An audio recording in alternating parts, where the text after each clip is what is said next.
Aquí estamos con el profesor Víctor Rodríguez Otegui, que nos va a hablar sobre Artigas, el republicano y libre pensador.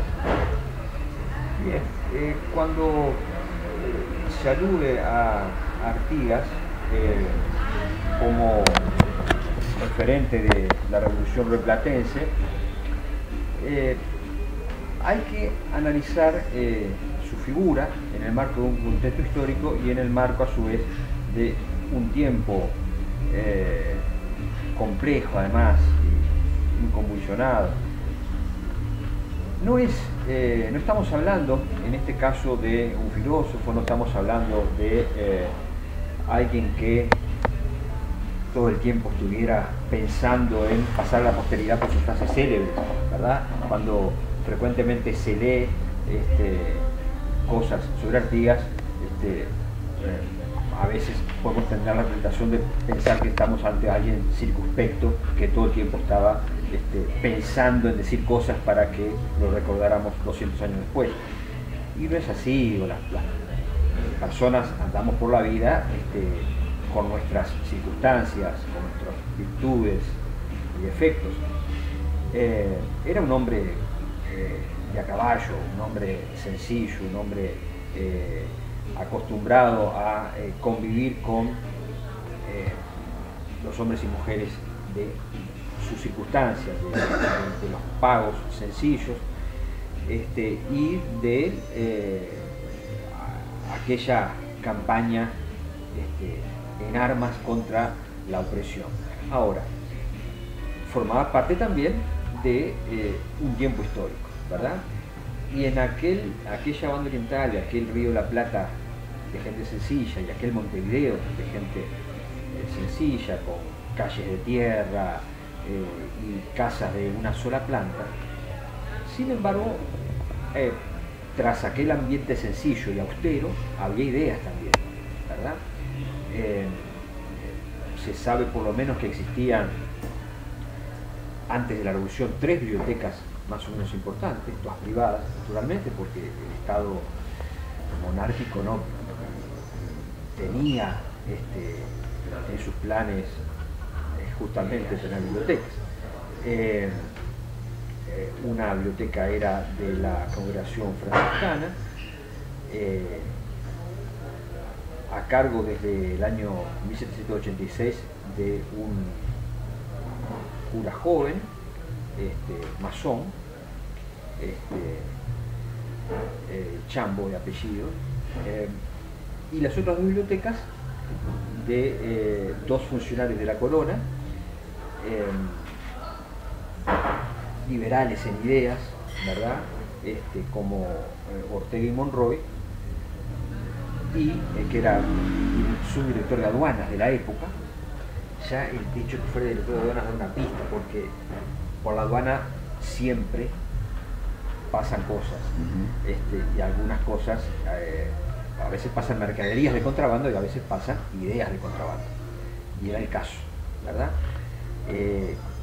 Ortega y Monroy y Pérez de la Sagra, también era otro comerciante importante de Montevideo, ambos masones, y ambos tenían sendas bibliotecas.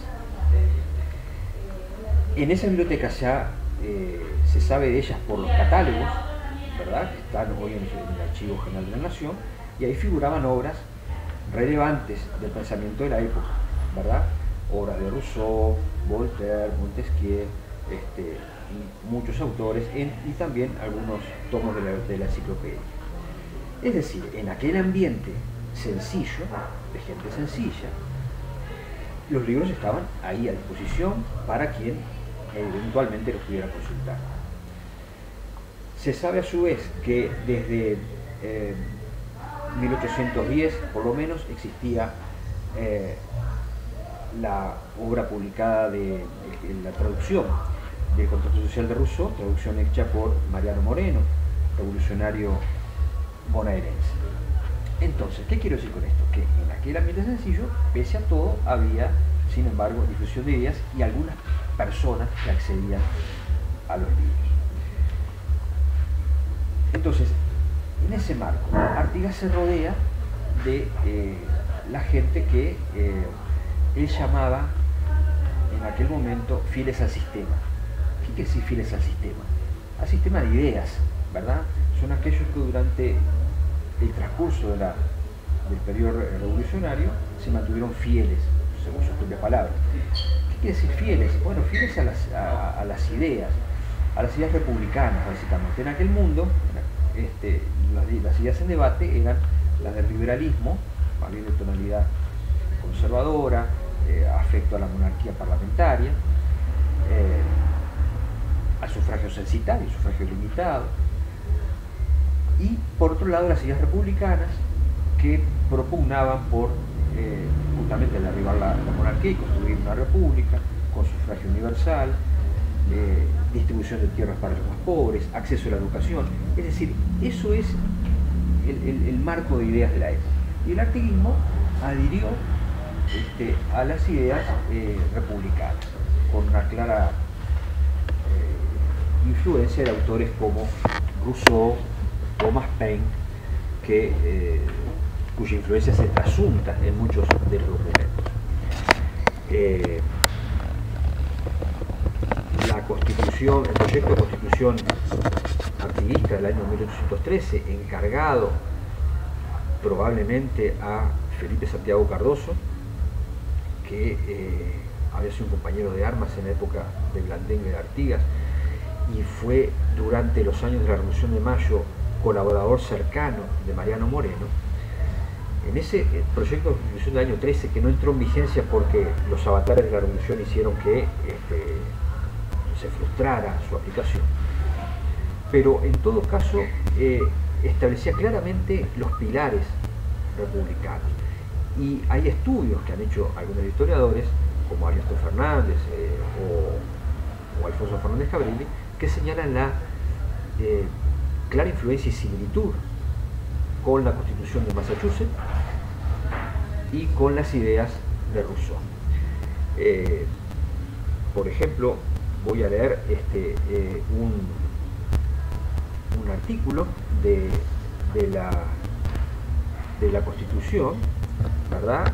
Que da cuenta de esta similitud.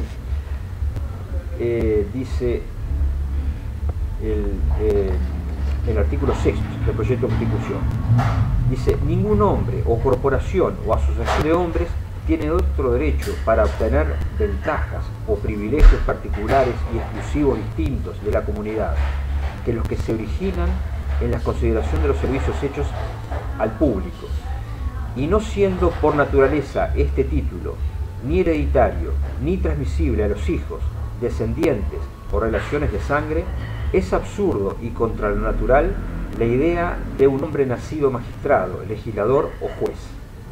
Y el artículo 8 de este proyecto de constitución decía: el gobierno es instituido para el bien común, para la protección, seguridad, prosperidad y felicidad del pueblo, y no para el provecho, honor o interés privado de algún hombre, familia o clase de hombres.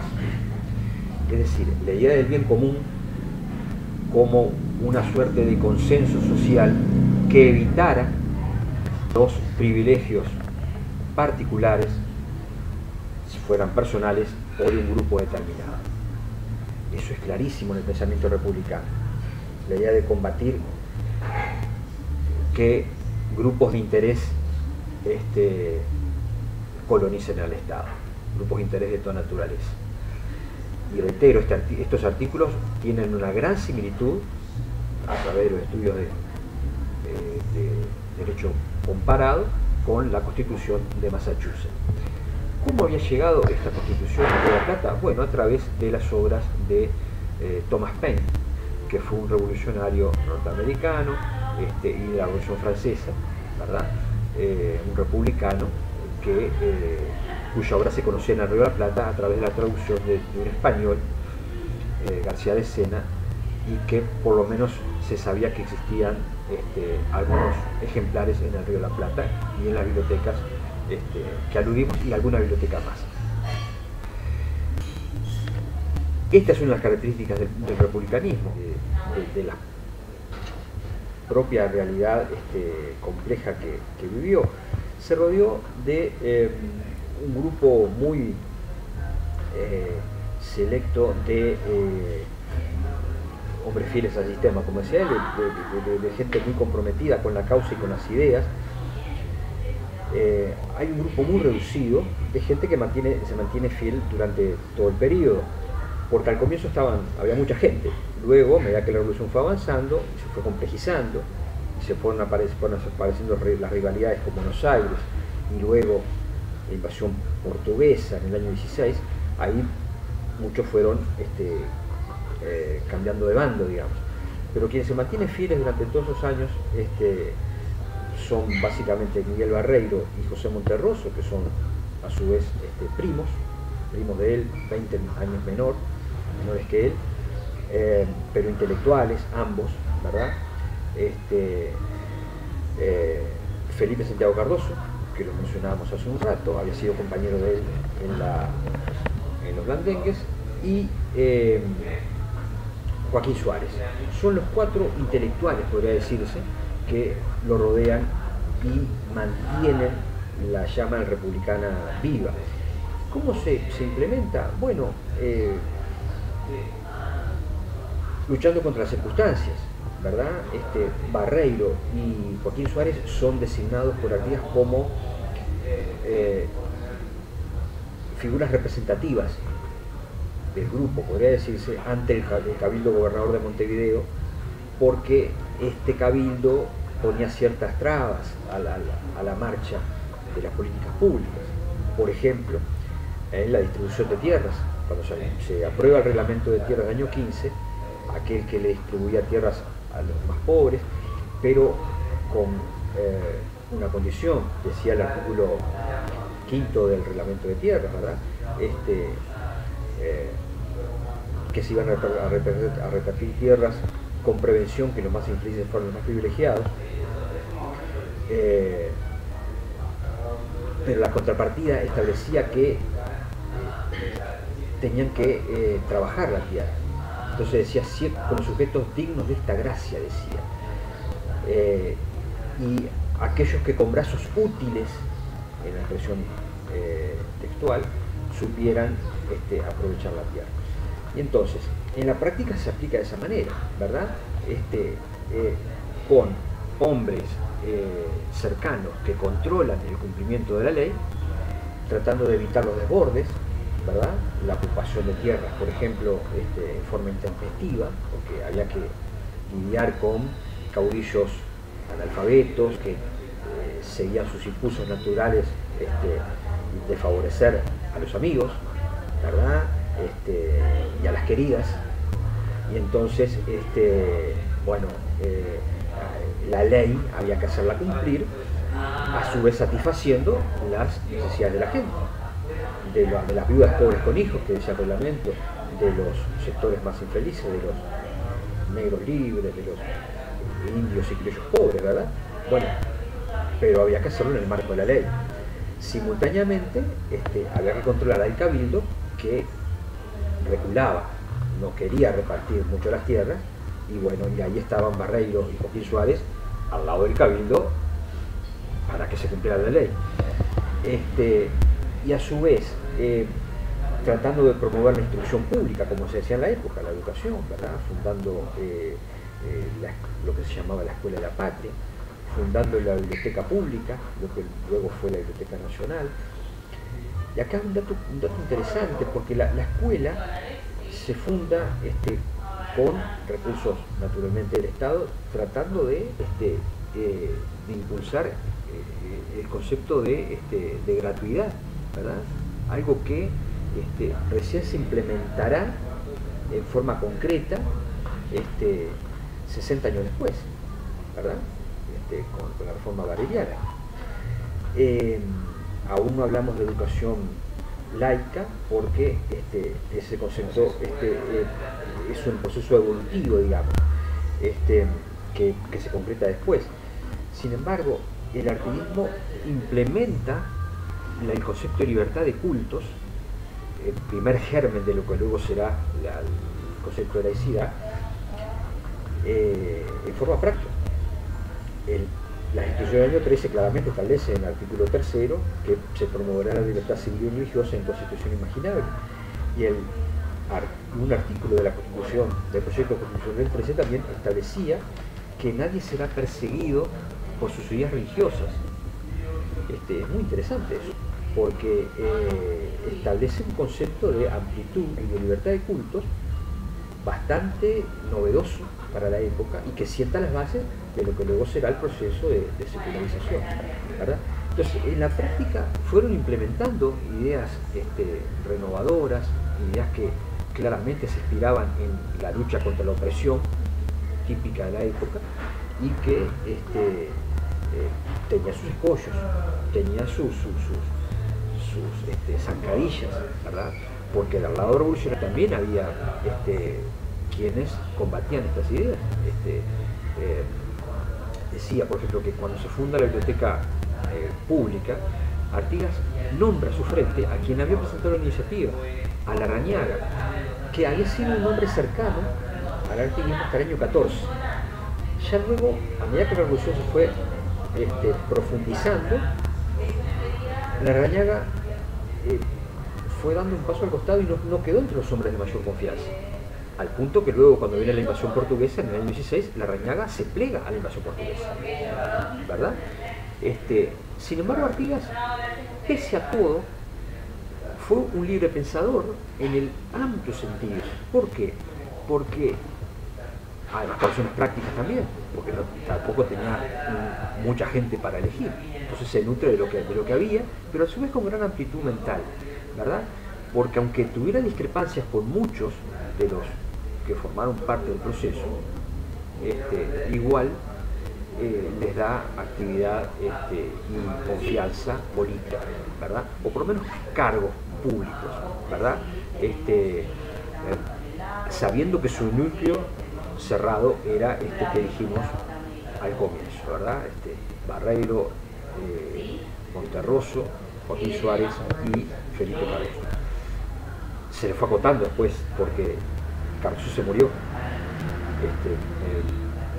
en la villa de Canelones en el año 16 y Monterroso fue hecho prisionero por los portugueses, con lo cual el círculo se le fue acotando y quedaron hasta el final Barreiro y Joaquín Suárez.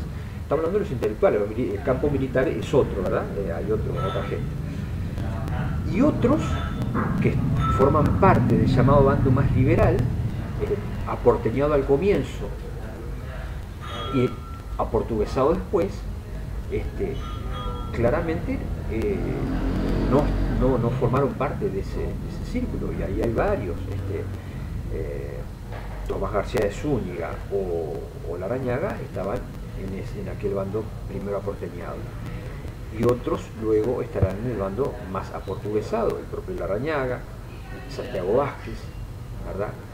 Y bueno, y así fueron las circunstancias de ese proceso tan difícil, tan complejo, que sobre la marcha se fue construyendo y quedó trunco en el año 20 cuando viene la derrota final con los portugueses. ¿Sigue teniendo vigencia el pensamiento republicano de Artigas? Yo creo que sí, porque cuando hoy señalamos, por ejemplo, que más allá de algunas frases conocidas del artiguismo, ¿verdad?, señalamos que la soberanía popular sigue siendo la base para la elección de las autoridades, aquella frase que está encabezando, presidiendo el hemiciclo de la Asamblea General, ¿verdad? La autoridad emana de vosotros y es esa por nuestra presencia soberana. De alguna forma es como un timbre de identidad en nuestro país. Y cuando sentimos que todos, de alguna manera, toda nuestra sociedad se conmueve cuando ese concepto de soberanía popular se vulnera. O el concepto que mencionamos hace un rato de búsqueda del bien común, esa idea de que el Estado tiene que ser una suerte de espacio de acuerdo social, de contrato social, como decía Rousseau y como decía el artiguismo también en varios de sus documentos, y evitar que diferentes grupos de interés copen, colonicen al Estado, o la idea de la igualdad de oportunidades, de darle herramientas a los sectores más vulnerables de la sociedad para que por su propio esfuerzo puedan ascender socialmente, a través del trabajo, a través del estudio, o la idea de el apego a la norma jurídica, ¿verdad? Entonces hay varios factores ideológicos, varios aspectos relacionados con la propia identidad republicana del artiguismo que hoy en día tienen plena vigencia, porque nuestra sociedad de alguna forma se reconoce todavía en ellos, ¿verdad? Más allá de la evocación simple de algunas frases sueltas, ¿verdad? Y sobre todo hay una idea central, me parece también, que es el ser perseverante, el no rendirse, ¿verdad? Ante todas las adversidades, ante el peor de los escenarios, ¿verdad? Hay alguna de esas frases que dice, bueno, aunque me quede sin soldados, pelearé con perros y marrones. Bueno, es eso, ¿no? Sentimos que quedamos en inferioridad numérica en un partido, bueno, hay que meter, como dicen los muchachos, y enfrentar la adversidad.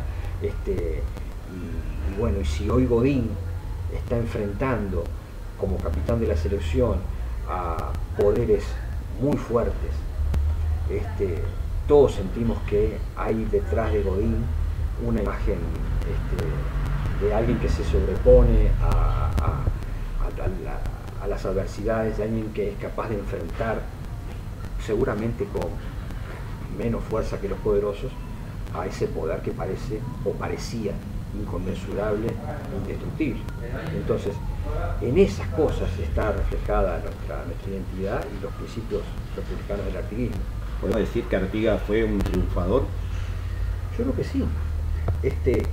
Contrariando a lo que a veces han dicho algunos, yo creo que sí, porque fue derrotado en su momento, sí. Sus principios de alguna forma dejados a un costado durante muchos años, ¿verdad?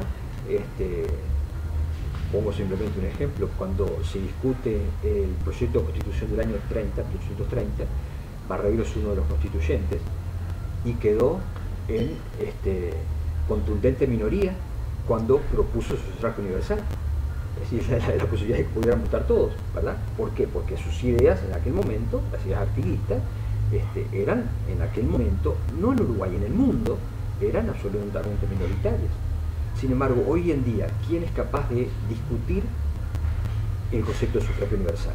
La idea de que todos los ciudadanos puedan, con su voto, elegir un gobierno. Es decir, las ideas tienen vigencia, los principios tienen vigencia, por lo tanto, ahí es donde trasciende las ideas y la persona. Entonces, hoy en día está más vivo que nunca Artigas. ¿Qué significa Artigas libre pensador? Es un hombre libre de prejuicios. Es un hombre libre de prejuicios, es un hombre que, siendo creyente, como lo era, funda la ciudad del Carmelo en honor a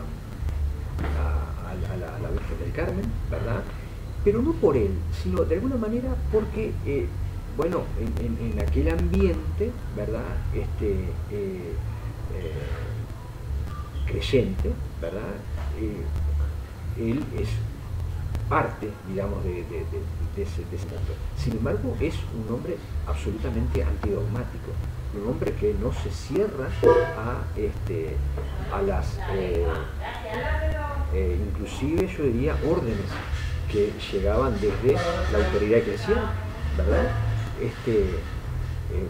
Él, por ejemplo, cuando tuvo que enfrentar a las autoridades eclesiales, lo hizo sin ningún tipo de miramientos, ¿verdad? Pongo una anécdota: en el año 15, la autoridad eclesial de Buenos Aires, por esta puja que decíamos de ideas, quiere designar para curas en diferentes parroquias de la Banda Oriental, porque la Banda Oriental dependía del punto de vista administrativo de Buenos Aires, el distrito eclesial, ¿verdad?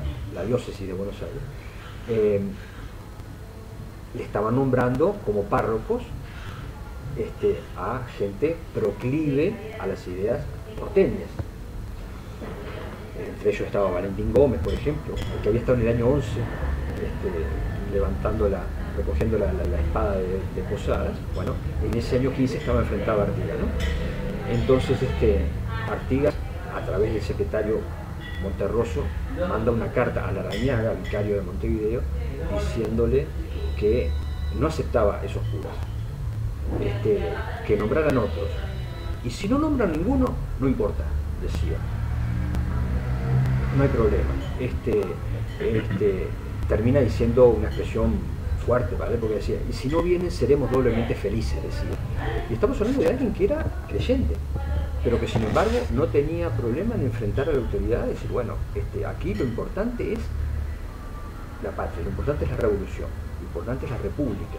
Entonces, que no me quieran imponer gente que desde el púlpito hace propaganda en contra, ¿verdad?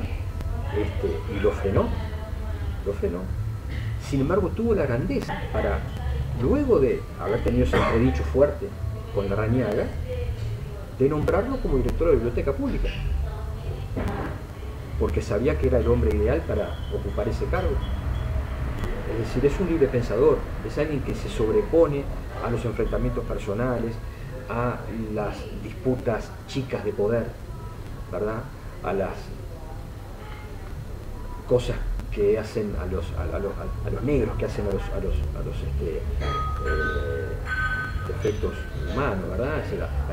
A esos defectos que a veces no sabemos pulir. Bueno, él es un hombre absolutamente abierto, librepensador, rodeado de librepensadores también, obviamente, ¿verdad? Rodeado de librepensadores que lo asesoraban, se enojaban seguramente, pero que lo asesoraban y lo conducían, digamos, por el camino de la tolerancia, ¿no? Para terminar, estamos celebrando el bicentenario de la Fundación de Carmelo, fundada por Artigas. ¿Qué mensaje le dejó Artigas a la población de Carmelo y a todo el Uruguay? Bien, un mensaje de apertura, un mensaje de grandeza, de saber celebrar las cosas chicas. Artigas era muy afecto a respetar la identidad de cada pueblo. Por eso, en la época, crea una especie de invasión, digamos, que era que cada pueblo tuviera su propio gobierno. Hoy son los municipios, ¿verdad? Quizás fuera también una influencia colonial, rescatar algo de los cabildos. Entonces, él tenía un afecto particular por Carmelo, porque por cada pago en realidad, porque, a ver, lo conocía desde que era joven, desde que era adolescente, por haberlo recorrido a caballo, ¿verdad? La mayor parte de las veces haciendo comercio de cueros, comercio ilegal, obviamente, ¿verdad? Porque eran las reglas del juego de la época. Entonces, a cada pago le daba su particular, y él tenía por Carmelo un afecto particular, porque bueno, había sido fundado por él, pero no por encima del resto de los pueblos, sino nunca tuvo esa consideración especial sobre Carmelo, sino un pueblo igual al resto de los pueblos de la banda oriental, capaz de gobernarse por sí mismo, por sus propios vecinos, determinando sus propias urgencias, ¿verdad? Resolviendo los asuntos por sus propios vecinos. Eso lo demuestra en varios documentos en los que escribe con mucho afecto a las autoridades locales.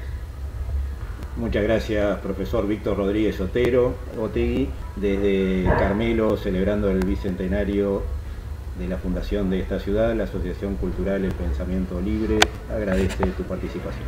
Muchas gracias. Gracias.